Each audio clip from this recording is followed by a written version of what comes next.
ஒரு தக்காளி ஊறுகாய் இருந்தால் இட்லி, தோசை, சப்பாத்தி, ப்ரெட்டுக்கு, சாதத்துக்கு வச்சு சாப்பிட்டா செமையாக இருக்கும். இப்போ தக்காளி விலை கம்மியாக இருக்குது, மிஸ் பண்ணிடாதீங்க. நீங்களும் போட்டு வச்சுருங்க. 1,5 கிலோ தக்காளி, ஒரு கைப்பிடி பூண்டு, 1/2 ஸ்பூன் மஞ்சத்தூளை போட்டு ஒரு 10 நிமிஷம் வேக வச்சுட்டு மிக்ஸ் பண்ணிவிட்டு திருப்பி ஒரு 5 நிமிஷம் வேக வச்சு நல்லா ஆற வச்சு நல்லா நைஸாக அரைச்சி வச்சுருங்க.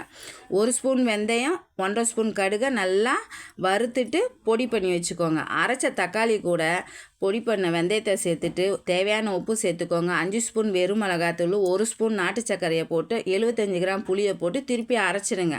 நல்லெண்ணெய் ஒரு 200 கிராம் ஊற்றிட்டு தாளிப்புக்கு கடுகு, வெந்தயம், கடலப்பருப்பு, உளுத்தம்பருப்பு சேர்த்துட்டு 2 கை பூண்டு, 2 கை கருவேப்பிலை, 1 கை காஞ்ச மிளகாய் போட்டு நல்லா வதக்கிட்டு அதுக்கப்புறம் நல்லா 1 ஸ்பூன் பெருங்காயத்தூள் போட்டு நம்ம அரைச்ச விழுதை சேர்த்து நல்லா ஃபாஸ்ட்டாக ஒரு 10 நிமிஷம் வச்சு இறக்குனீங்கன்னா நம்ம தக்காளி ஊறுகாய் செம்மையாக ரெடி ஆகிடும்.